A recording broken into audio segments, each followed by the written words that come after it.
Docteur Patrice Saraka est le secrétaire général du COJEP, le Congrès panafricain pour la justice et l'égalité des peuples, présidé par Charles Blé Goudé. Ensemble, nous parlerons des défis qui attendent son parti, un processus électoral contesté, des alliances au sein de l'opposition, des idéaux panafricains à transformer en solutions concrètes pour les Ivoiriens.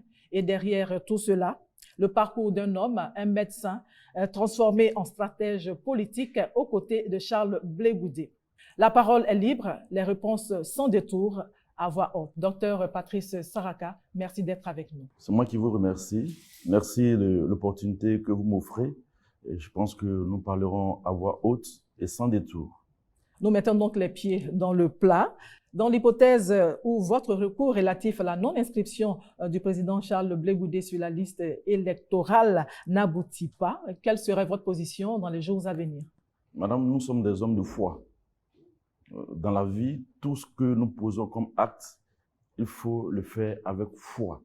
Nous avons la ferme conviction que cette hypothèse sera l'inscription du nom de Charles Blé Goudé sur la liste électorale. L'hypothèse que nous souhaitons, c'est l'inscription de Charles Blé Goudé sur la liste électorale. Parce qu'il n'y a pas de raison que Charles Blé Goudé ne soit pas sur la liste électorale, car il est en réalité victime d'une injustice flagrante. Figurez-vous, madame, que Charles Blé Goudé n'est pas sur la liste provisoire simplement parce qu'on le cherchait en Côte d'Ivoire alors qu'il était à la CPI. C'est sur ce motif fallacieux en réalité, parce qu'il a été jugé par contumace. Ce qui suppose que, on l'a appelé, on dit, Monsieur Charles Blé Goudé, on vous juge tel jour, à telle heure, il faut vous présenter. Qui le dit? C'est la justice ivoirienne, la justice de notre pays, alors qu'il est de notoriété publique que Charles Blé Goudé a été transféré à la CPI. Le procès était public, tout le monde l'a vu, donc on ne peut pas chercher Charles Blé Goudé en Côte d'Ivoire pour un procès, alors qu'il est à la CPI pour les mêmes faits, pour ce même procès-là. Voilà, ça ressemble à ce que je qualifie de comédie politique. Je sais que la Côte d'Ivoire est un grand pays en matière d'humour. On le connaît, on connaît nos grands artistes humoristes. Voilà. Mais pas jusqu'à ce point-là. Voilà, mais que des politiciens sont sur ce champ de l'humour, je ne savais pas. Et cela n'honore pas la Côte d'Ivoire, cela n'honore pas notre justice. Donc, je suis plutôt optimiste. Charles Blé Goudé devrait et sera sur la liste électorale définitive. On l'espère aussi. Revenons au COJEP. Depuis le 16 août 2015, donc le COJEP s'est transformé en parti politique. 10 ans après, comment se porte ce parti? Le COJEP se porte bien. Le COJEP est aujourd'hui un parti national, qu'on puisse dire. Vous l'avez vu récemment, Charles Blé Goudé était à Katioula, au nord de la Côte d'Ivoire. Le COJEP est au nord de la Côte d'Ivoire, le COJEP est au centre, le COJEP est au sud, le COJEP à l'est, le COJEP est à l'ouest. Le COJEP est une organisation politique très organisée, très structurée. Et on a fait vraiment beaucoup de progrès.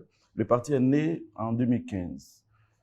10 ans après, je pense qu'on a fait quand même des pas qualitatifs. Mais beaucoup reste à faire. Beaucoup reste à faire. Beaucoup reste à faire. Alors, ce que le COJEP représente dans le cœur des Ivoiriens, je pense que de ce point de vue, la denrée rare dont les Ivoiriens ont besoin, vous savez, aujourd'hui, c'est la réconciliation. Les Ivoiriens ont besoin de vivre dans un environnement apaisé. Les Ivoiriens ont besoin que la classe politique offre un débat de qualité. Les Ivoiriens ont besoin que le discours politique soit qualitatif. Parce qu'on est fatigué de la guerre, on est fatigué des violences de toutes sortes, violences verbales, violences physiques, violences électorales. Les Ivoiriens sont fatigués. Et nous, notre démarche, madame, notre approche, justement, c'est de parler aux Ivoiriens, à leur conscience, à leur cœur. Et Charles Blé Goudé, depuis son retour, a dit que je vais rassembler les Ivoiriens. Et vous avez vu, il a parcouru la Côte d'Ivoire. Partout, il allait dans toutes les régions. Et cette graine qui a été semée, elle va germer et produire de beaux fruits pour l'ensemble des Ivoiriens. Donc, c'est les Ivoiriens qu'on devrait pouvoir interroger. Et c'est justement, nous voulons qu'on les interroge dans les urnes en 2025. Ce que le COJEP représente réellement, nous pensons qu'en 2025, si on inscrit le nom de Charles Blé Goudé sur la liste électorale, on devrait pouvoir le savoir. Mais sachez que nous pensons que les Ivoiriens qui ont besoin de paix et de réconciliation. Ils sont nombreux. Je pense que la quasi-totalité des Ivoiriens ont besoin de paix. De manière factuelle, qu'est-ce que vous avez comme preuve par rapport à l'implantation du COJEP en Côte d'Ivoire, le nombre de militants? Vous avez demandé des preuves. Voilà. Alors, quand on prend seulement la direction du COJEP, l'organisation structurelle, comment on est organisé, nous ne sommes pas seulement en Côte d'Ivoire. J'ai parlé tout à l'heure de la couverture nationale, couverture géographique nationale. Mais le COJEP est implanté à l'extérieur de la Côte d'Ivoire. Nous sommes l'un des rares partis politiques, pour ne pas dire le seul parti politique, qui est aussi bien organisé à l'étranger. Nous avons 4 conseils extérieurs. Nous avons un conseil exécutif en Afrique de l'Ouest, un conseil exécutif en Afrique centrale, un conseil exécutif en Afrique du Nord, un conseil exécutif en Afrique australe. 4 en Afrique. En Europe, nous avons un conseil exécutif avec un parti qui est représenté dans une quinzaine de pays européens. Aux États-Unis, nous avons un conseil des Amériques avec des représentations dans 25 États aux États-Unis. Pour un pays, pour un parti ivoirien? Pour un parti ivoirien, parce qu'il y a des Ivoiriens, il y a des Ivoiriens et des Africains dans ces pays, à l'étranger, à l'extérieur. Notre cible, ce n'est pas seulement les Ivoiriens. Notre cible, ce sont les Africains, parce que nous sommes un parti panafricain. Dans la plupart des conseils en Afrique, vous verrez même dans nos structures, des militants panafricains, non ivoiriens, qui sont au sein de ces structures. Moi, Restons en Côte d'Ivoire. Qu'est-ce qu'il en est de l'implantation du COJEP? Alors, en Côte d'Ivoire, là, par exemple, au niveau des régions, nous avons subdivisé même les régions administratives en régions politiques. Et cela nous a donné aujourd'hui 79 régions politiques. C'est-à-dire, tellement les militants sont nombreux, nous avons privilégié une stratégie qu'on appelait stratégie de fidélisation par la responsabilisation. Ce qui consiste à responsabiliser le maximum de militants, parce qu'il y a des compétences. Donc, il fallait qu'on subdivise les régions pour une meilleure pénétration, pour une meilleure implantation du parti. Et nous en avons 79. Ça, c'est pour les régions. Et au sein de chaque région, nous avons des départements politiques. Et on a organisé récemment des élections internes. Si on considère 3 départements politiques par région, vous multipliez ce chiffre que je vous ai donné par 3, vous trouverez le nombre de départements politiques. Et au sein de chaque département politique, on a au moins 5 coordinations. Vous voyez, on multiplie cela par 5, vous trouverez le nombre de coordinations. Mais les coordinations sont au niveau des sous-préfectures, etc. Mais aujourd'hui, le COJEP, dans sa stratégie de proximité, a des structures au niveau des villages, ce sont des comités de base, et au sein même des villages, nous avons des cellules. Vous voyez comment nous sommes organisés, structurés. On peut estimer à combien de millions? Non, pas en termes de millions. Même les grands partis, entre guillemets, n'ont pas des millions de militants. Sinon, ils ne seraient pas en train de trouver des stratégies pour tricher aux élections. Donc, personne n'a 2 millions, 3 millions de militants. Ça n'existe pas. En tout état de cause, le COJEP a mis en place un dispositif, un système d'identification de ces militants. Nous avons commencé le processus depuis 2023, nous sommes en 2025 et cela est devenu la routine pour identifier nos militants. Je parle de routine pour identifier les militants, pour vous dire qu'on peut actualiser, mettre à jour nos fichiers sans attendre une période ponctuelle comme la CEI le fait. Parlons de la coalition pour l'alternance pacifique Côte d'Ivoire, CAP Côte d'Ivoire, qui a été officiellement lancée le 10 mars 2025 à Abidjan, coordonnée par Tidiam Thiam, président du PDCI RDA. Cette coalition regroupe donc plusieurs figures de l'opposition, dont votre parti, le COJEP. Pourquoi cette coalition demande-t-elle la mise en place d'un nouvel organe électoral en remplacement de la CEI? Merci. Il y a tellement à dire sur cette question. Alors, nous avons décidé d'être dans cette coalition parce que vous l'avez dit à l'entame de cette émission, que nous avons des défis à relever. Ces défis, pour les relever, il faut se rassembler. Et le COJEP, avec le MGC dirigé par Dr Simon Evé Gbagbo, qui a pris cette initiative de regrouper un certain nombre d'organisations politiques, ont travaillé depuis 2023. depuis novembre 2023. Pourquoi on a décidé de travailler sur ces sujets-là? Parce que les Ivoiriens sont fatigués des violences électorales. Il fallait trouver des réponses, mais pas trouver des réponses seules, ensemble. Et c'est cette démarche qui a abouti au 9 août 2024 à la signature du groupement, qui est devenu aujourd'hui la coalition dont vous parlez, qui est née le 10 mars 2025, pour deux objectifs majeurs. Le premier objectif de la coalition, comme son nom l'indique, coalition pour une alternance pacifique en Côte d'Ivoire. C'est-à-dire, qu'est-ce qu'on fait pour qu'il y ait une alternance pacifique en Côte d'Ivoire? Donc, le premier objectif, c'est de réformer en profondeur notre système électoral. Parce que c'est le mal ivoirien, notre système électoral. Premier objectif. Et deuxième objectif, nous sommes dit qu'il est important, opportun, que le gouvernement ouvre un dialogue politique pour qu'on discute de ces sujets-là. Voici les deux objectifs pour lesquels la coalition a vu le jour. Voilà ce que je peux dire a priori. Ok, donc un nouvel organe? Un nouvel organe parce que fondamentalement, la CEI actuelle pose problème. Pose quel problème? Elle pose un problème de crédibilité. Elle pose le problème de la dignité de la Côte d'Ivoire. Les élections se succèdent et chaque fois, on assiste au même spectacle. Alors, amoureux de la Côte d'Ivoire, patriotes que nous sommes dit qu'il y a quelque chose à faire ensemble pour offrir aux Ivoiriens en 2025 une élection bien organisée avec une passation de charges comme ça s'est fait au Ghana, où on n'a même pas su qu'il y avait des élections. Le processus d'enrôlement sur la liste électorale, on n'a pas fait une affaire nationale. Ça s'est fait de façon routinière, de façon normale, et les Ghanéens sont allés aux élections. Il y a eu une passation. Le président élu a été félicité par le président déchu, enfin, qui sortant, et puis le ciel n'est pas tombé sur la tête du Ghana. Alors la CEI ivoirienne pose problème, il faut la réformer en profondeur. Qu'est-ce que vous lui reprochez réellement? Qu'est-ce que vous reprochez réellement à la CEI? Vous voyez que le 17 mars dernier, la liste électorale provisoire a été publiée. Nous l'avons analysée. Les résultats sont alarmants, madame. Vous êtes une femme. Je vous souhaite une très longue vie, que vous soyez une centenaire. Madame, en dehors de Sarah dans la Bible, à 90 ans, vous ne pouvez pas enfanter actuellement. Mais en Côte d'Ivoire, de nombreuses femmes âgées de plus de 80 ans ont accouché. C'est scandaleux. Il y a même des enfants qui ont le même âge que leur mère. Il y a aussi des enfants qui sont nés avant leur mère.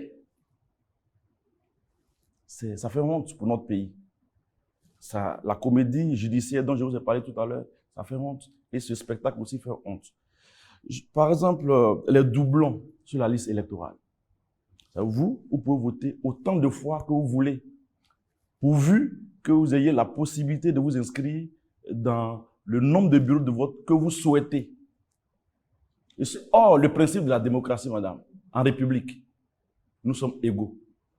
En République, du président de la République au plus petit des Ivoiriens, en guillemets, parce qu'il n'y a pas d'Ivoiriens petits, parce que nous avons tous le même nombre de voix.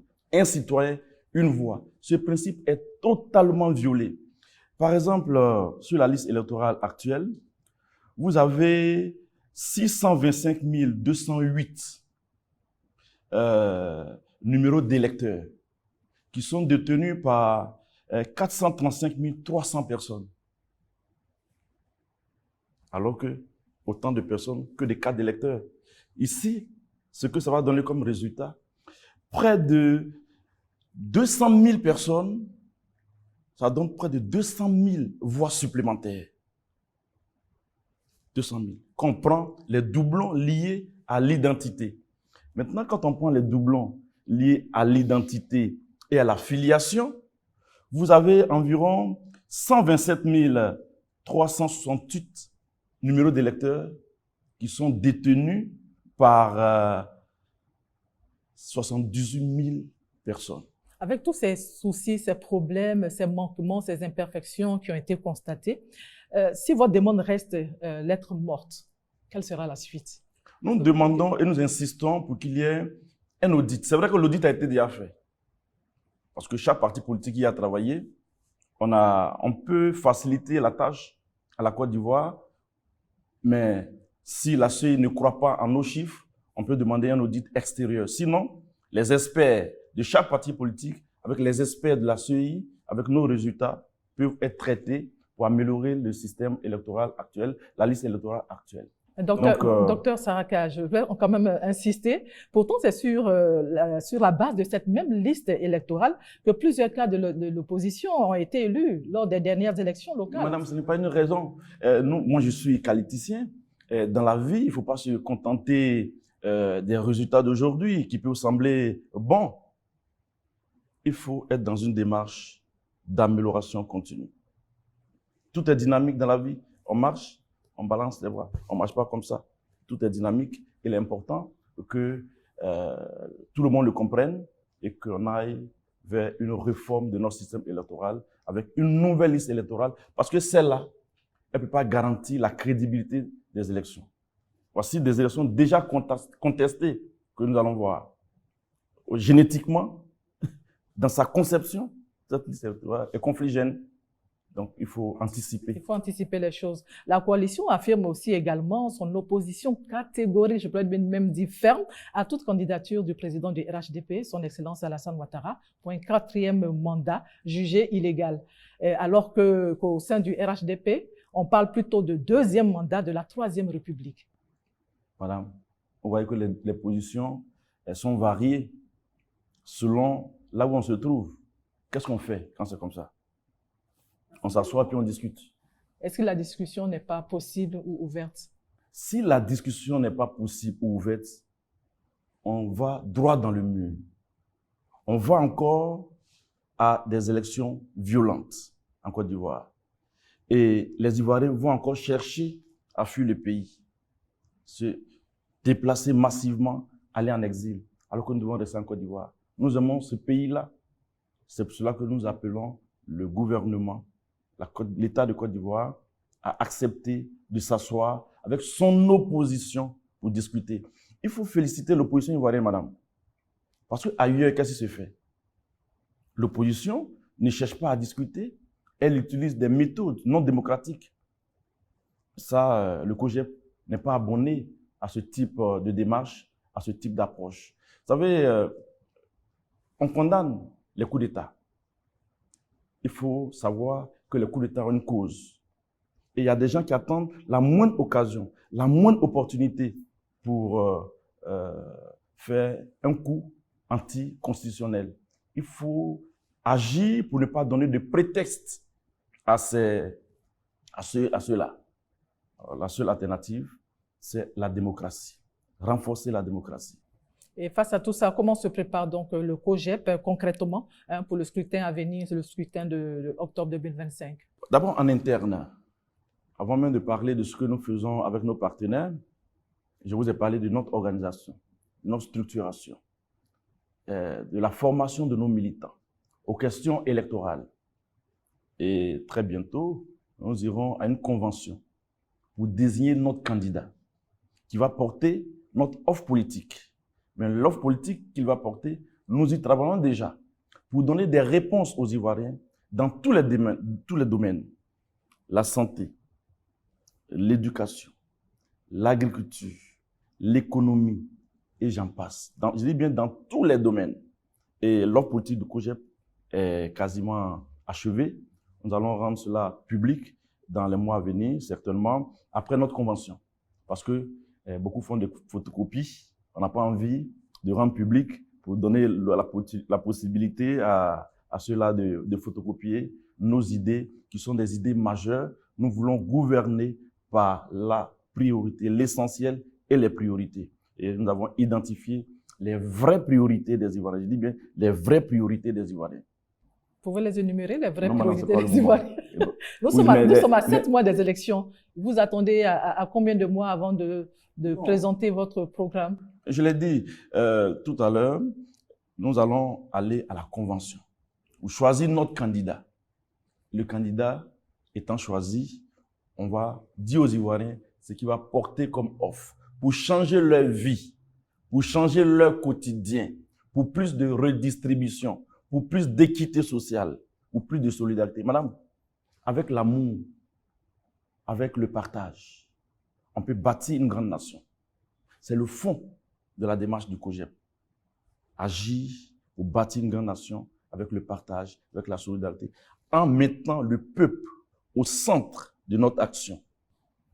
Et face au RHDP qui est solidement implanté, quel est l'avantage compétitif que vous avez en tant que parti politique?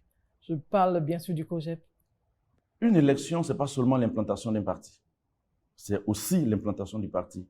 Je vous ai dit tout à l'heure que nous avons semé dans le cœur des Ivoiriens. Et quand on sème, c'est vrai, a priori, on ne voit rien. Parce qu'il y a l'étouffement, il y a la chaleur, il y a toutes les intempéries, la pluie, le soleil.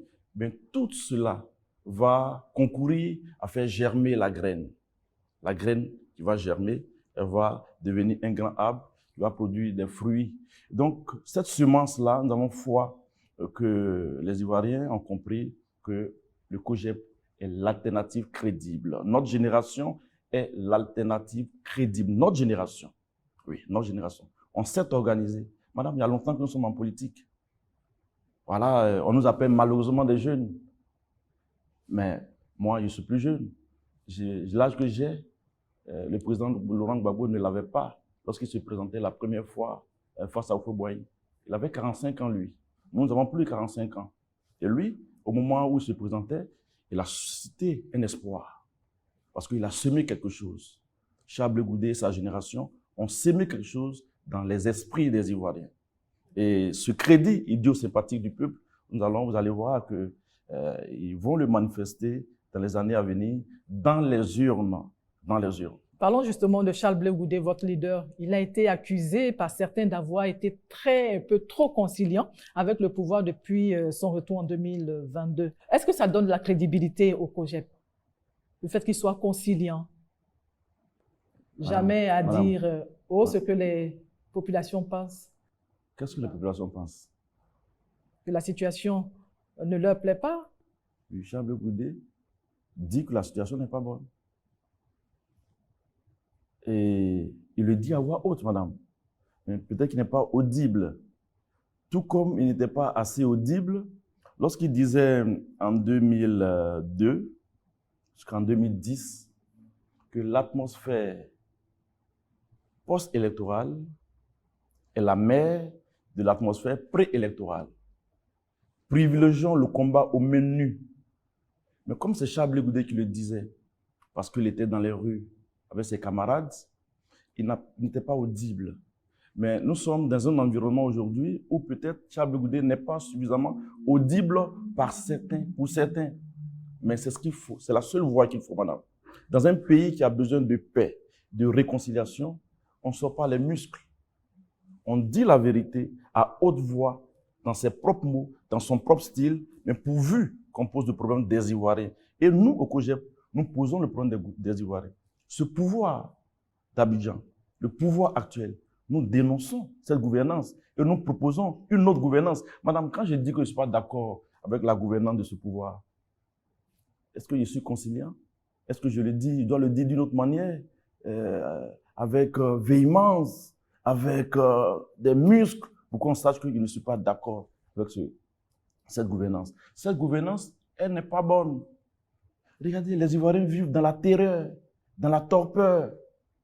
L'absence de manifestations publiques des mécontentements n'est pas un signe de démocratie. Hein. Ce n'est pas un signe de paix. C'est un signe de traumatisme. C'est un signe de traumatisme. Pour vous, les Ivoiriens sont traumatisés. Les Ivoiriens sont traumatisés, madame. Ils sont traumatisés, ils ont peur. Et là, beaucoup commencent à se préparer à sortir du pays. Parce que rien n'est fait pour les rassurer. Il est de la responsabilité des autorités de rassurer les Ivoiriens. Il est de leur devoir de nous offrir un environnement électoral apaisé. Et ne pas le faire, c'est une trahison. Et cela est condamnable. Ce pays nous appartient à tous. Ce pays n'appartient pas au président Ouattara. Ce pays n'appartient pas au gouvernement Ouattara. Ce pays n'appartient pas aux autorités en place. Ce pays nous appartient. C'est le pays du président Ouattara. C'est le pays du président Laurent Gbagbo. C'est le pays du président Thiam. C'est le pays du président Charles Blé Goudé. C'est mon pays. C'est votre pays. C'est notre pays. Et donc, chacun ne peut pas venir faire ce qu'il a envie de faire. Et puis, se comporter comme, oui, j'ai fait, et puis il n'y a rien. Non. Aujourd'hui, il n'y a rien. Et tu penses qu'il ne peut rien avoir. Nous voulons éviter toutes sortes de manifestations et de dérives. Et nous voulons protéger la démocratie. Et nous appelons donc le pouvoir à s'asseoir avec son opposition pour discuter, parce que c'est une opposition à saluer. J'ai une question quand même qui me taraude l'esprit depuis un moment. Depuis son retour en 2022, Charles Blé Goudé n'a jamais rencontré le président Alassane Ouattara. Pourquoi? Alors que le président Gbagbo l'a fait. Quand Charles Blé Goudé est arrivé, il a mené cette démarche. Il a souhaité rencontrer le président Ouattara, tout comme il a souhaité rencontrer le président, excusez-moi, Laurent Gbagbo. Maintenant, ça c'est un souhait. Il faut rendre cela possible. Charles Blé Goudé ne peut pas rentrer dans la cour du président Ouattara ou bien au palais présidentiel, comme il veut, quand il veut, s'il n'y est pas appelé.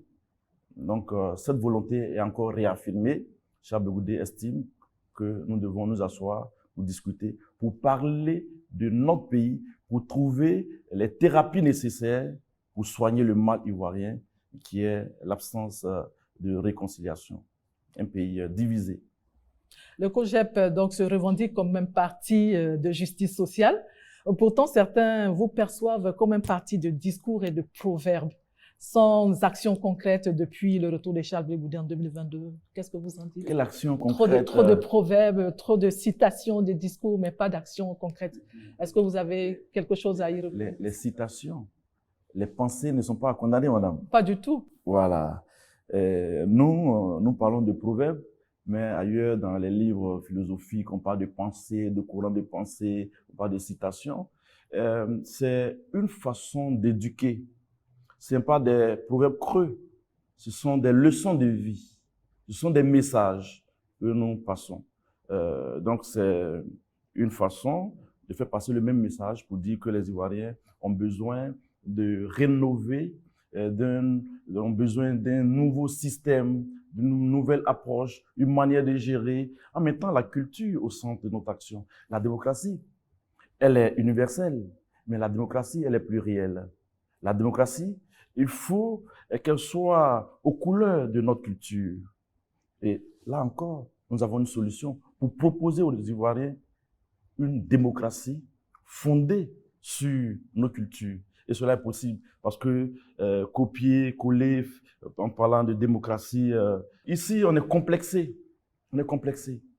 On peut mettre en place un système démocratique avec nos cultures, avec une implication des communautés, avec une implication de la chefferie traditionnelle, pas comme un slogan, mais de façon concrète. C'est vrai qu'on parle de proverbes, on parle beaucoup de discours de manière tangible. Qu'est-ce que le COJEP a fait? Depuis le retour de Blé Goudé, qu'est-ce qui a été fait en matière d'éducation, la gestion des femmes, leur implication dans la politique? Qu'est-ce que vous avez fait qui peut identifier, toucher du doigt? Nous ne sommes pas au pouvoir, madame. Ce que nous pouvons faire, c'est de dire aux Ivoiriens que nous avons des solutions sur ces thématiques que vous évoquez. Mais qu'est-ce que je peux faire pour que les Ivoiriens se soignent mieux? Qu'est-ce que nous pouvons faire? Moi, je suis médecin, je suis manager, et je sais le mal de notre système sanitaire. Nous avons des réponses. Nous avons des réponses. Nous savons ce qu'il faut faire pour que la couverture maladie universelle soit une réalité, soit acceptée de tous. Et que chaque Ivoirien, où qu'il soit, puisse avoir accès à des soins de santé de qualité, à moins de coûts, partout, qui n'a pas envié les grandes structures de la place. Vous indexez le pouvoir en place de verrouiller les choses, si je vous comprends bien. Mais certains estiment que votre absence aux dernières élections locales montre plutôt que vous avez peur de l'échec. Qu'est-ce que vous en dites? Bon, à supposer que cette hypothèse est vraie, Donc, allons dans les urnes de façon transparente et puis on va voir si on a peur de l'échec. On suppose que l'hypothèse est vraie. Maintenant, bon, allons, on va se mesurer en toute transparence. Voyez, quand on veut bâtir un grand pays et qu'on a la tête de ce pays-là, on veut changer le pays, vous savez, on doit agir sur les valeurs. On ne doit pas faire la promotion de la médiocrité, madame. On ne doit pas faire la promotion de la tricherie. On ne doit pas faire la promotion de la corruption. Tout ce qui se passe sous nos yeux, c'est des synonymes de la corruption.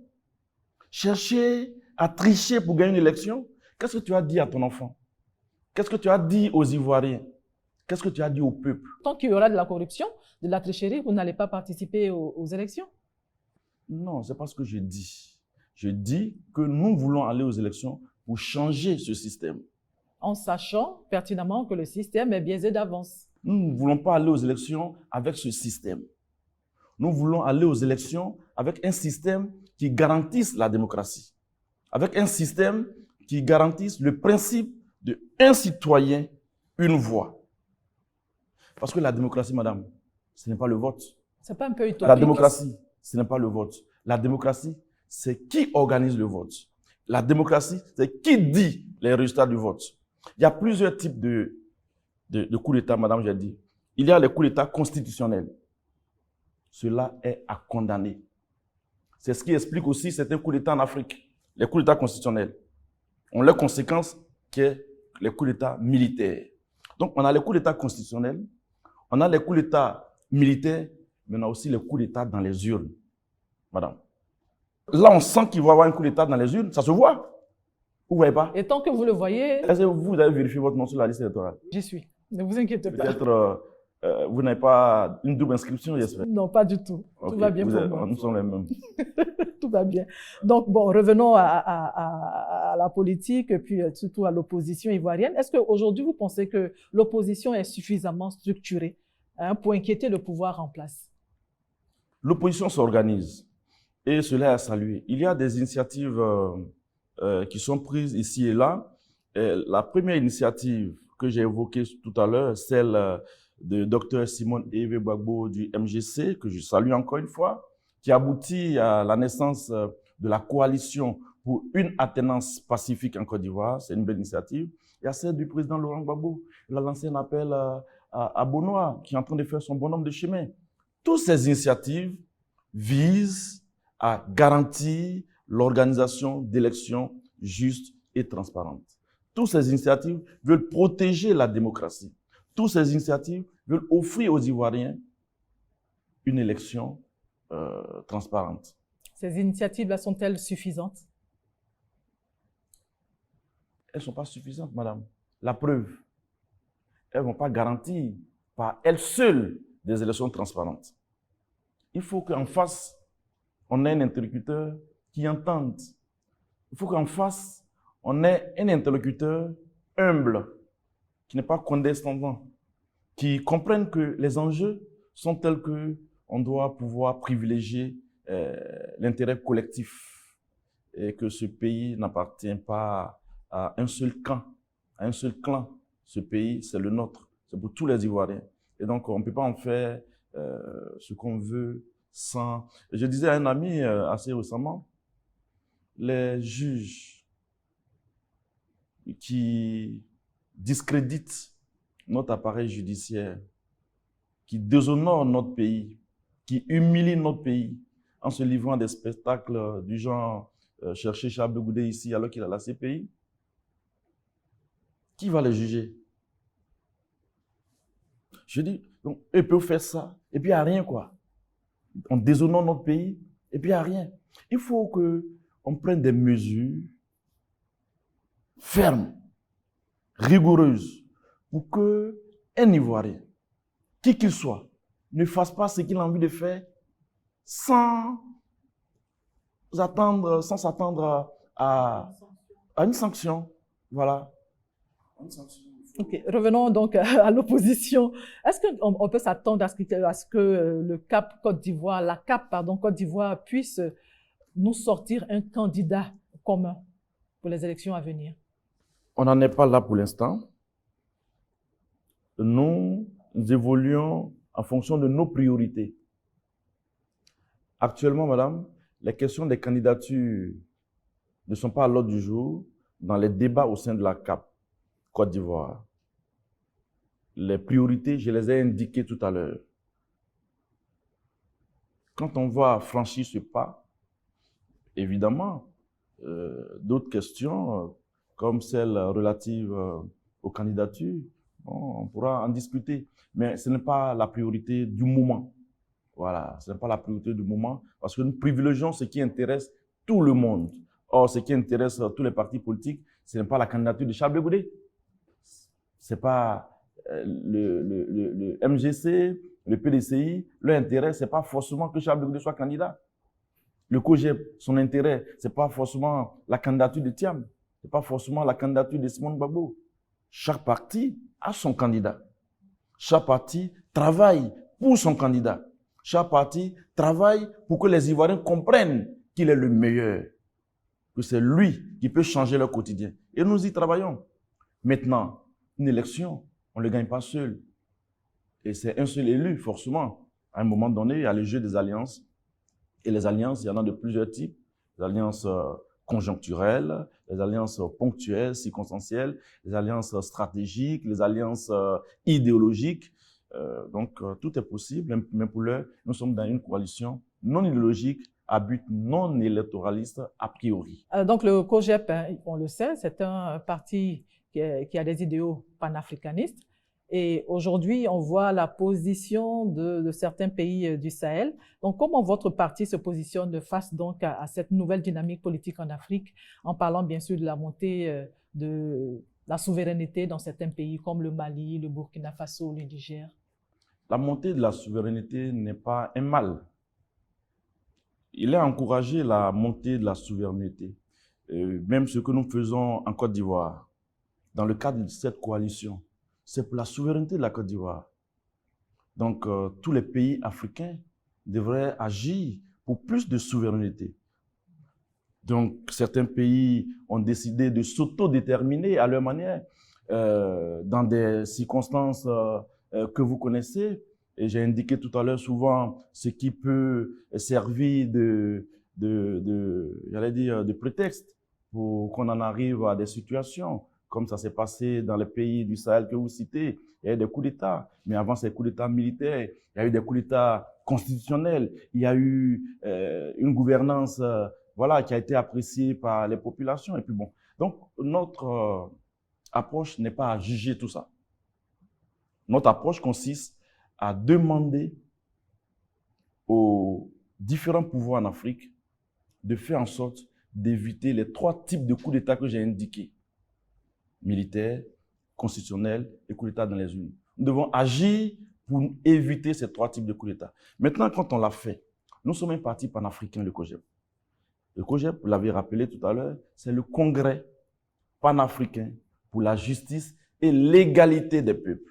Il y a les peuples en Côte d'Ivoire, certes, mais les peuples en Afrique et les peuples dans le monde. Nous voulons plus d'égalité dans le monde. Mais revenons en Afrique, madame. Nous voulons bâtir une véritable unité africaine. Vous avez vu que l'Afrique a été émiettée. Nous avons des micro-États. Regardez la Côte d'Ivoire, le Mali, le Niger, le Burkina, le Togo. C'est des petits pays. Qu'est-ce qu'on fait quand l'Afrique a été balkanisée? Pas par notre faute, on l'a constaté. On doit agir pour que l'Afrique constitue un pôle, un véritable pôle, qui peut concurrencer avec les autres pôles. Un pôle qui peut concurrencer avec les autres pôles. Il y a déjà un pôle qui s'est constitué, celui du Mali, du Burkina et du Niger. Quelle est votre position? L'AES n'est pas un pôle. L'AES est né par rapport à ce que j'ai indiqué.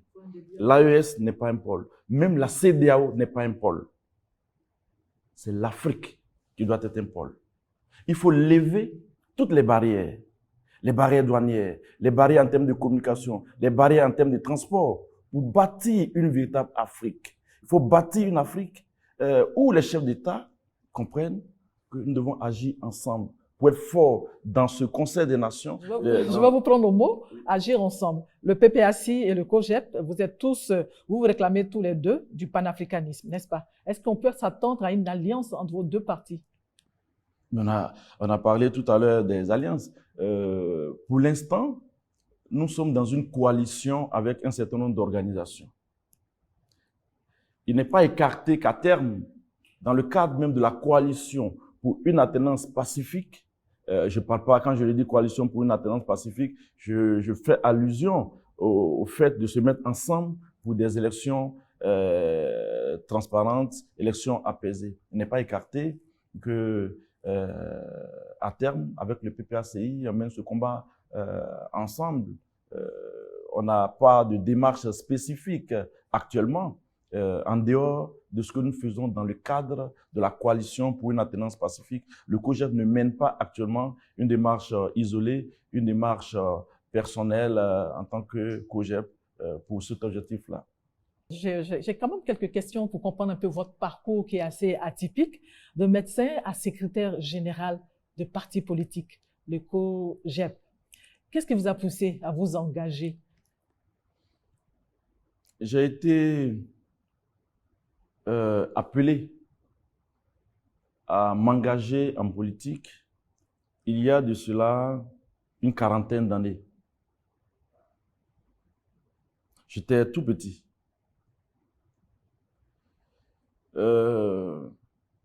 C'est paix à son âme, mon professeur d'histoire géo, professeur Niangoran,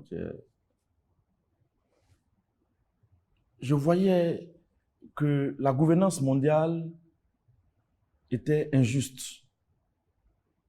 Moi, je suis d'une famille très modeste. J'ai appris à cette époque-là que c'était les plus démunis, les plus pauvres, qui supportent en réalité les plus riches. J'ai vu deux classes diamétralement opposées, les prolétaires, les bourgeois, même en Côte d'Ivoire. Alors que je voyais que, élèves que nous étions, nous partions au champ, nous partions couper du bois de chauffe, nous étudions dans des conditions difficiles, sous des lampadaires, une lampe tempête, ou sur un lampadaire, quand le courant se coupe, tu attends que ça revienne. Des conditions difficiles.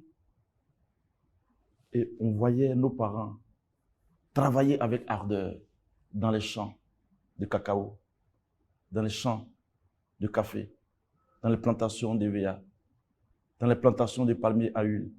La richesse de ce pays repose sur l'agriculture, dit-on. Or, les paysans sont pauvres.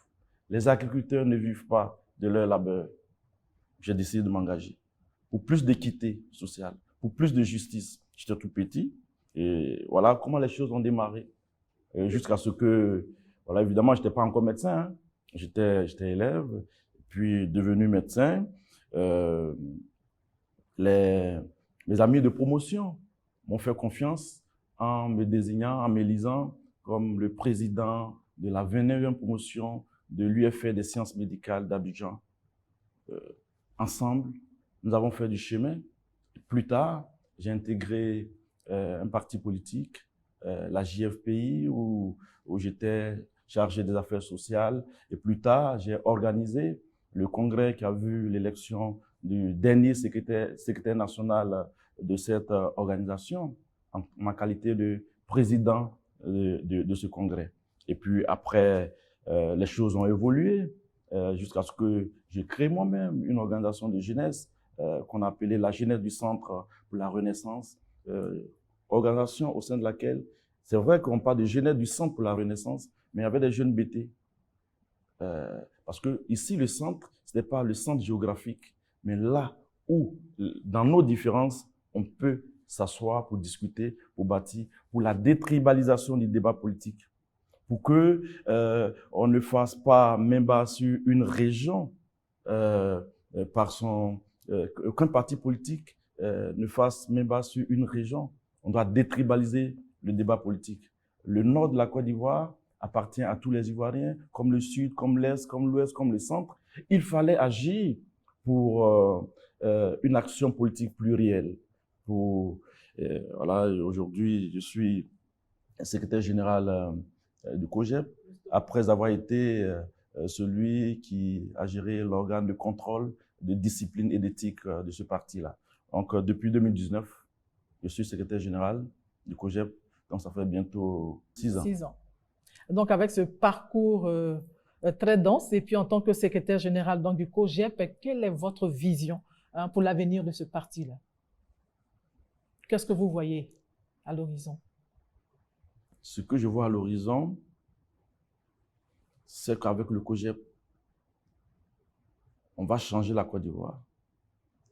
Nous allons gouverner par l'essentiel et les priorités. Nous avons déjà défini ces priorités.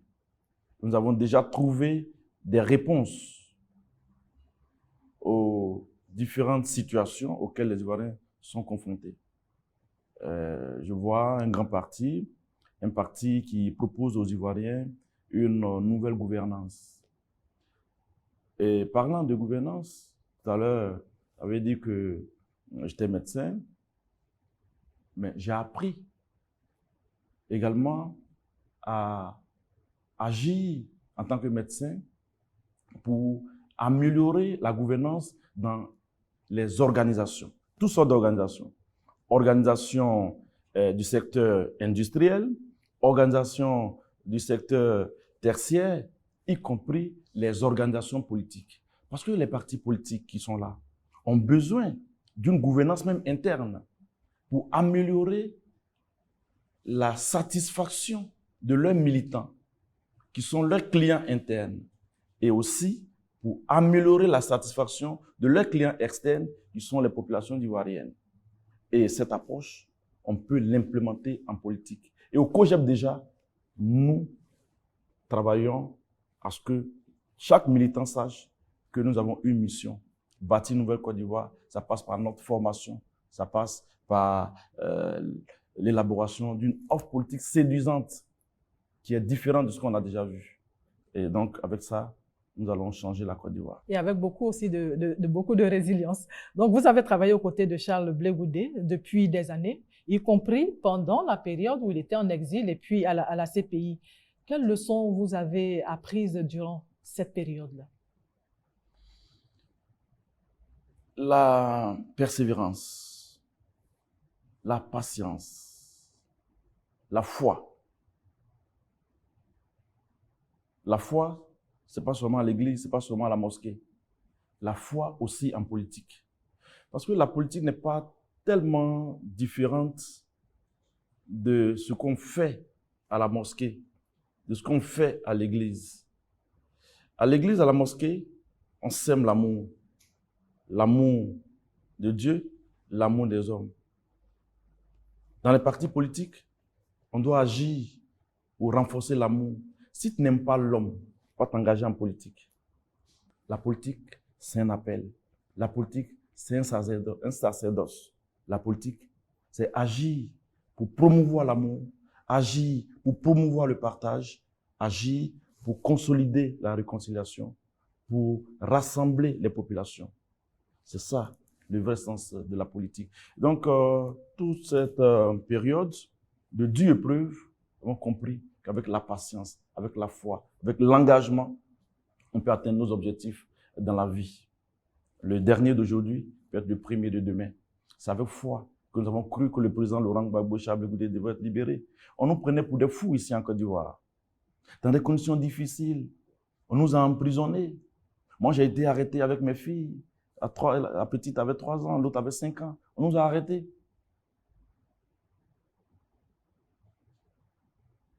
Ce n'était pas facile. Malgré ça, nous sommes relevés. J'ai été encore arrêté. Je suis sorti. Je me suis relevé. Dans la vie, tu peux tomber, mais il faut toujours savoir se relever parce qu'on a un objectif. Et l'objectif, ce sont les Ivoiriens. L'objectif, c'est la Côte d'Ivoire qu'on ne doit pas trahir. Et c'est pour cela que les leaders politiques ivoiriens doivent comprendre que les Ivoiriens sont exigeants, que ces Ivoiriens ne sont pas des personnes qu'il faut venir blaguer, tromper au moment des élections, tenir des grands discours, faire des promesses électorales. Et après ne rien faire.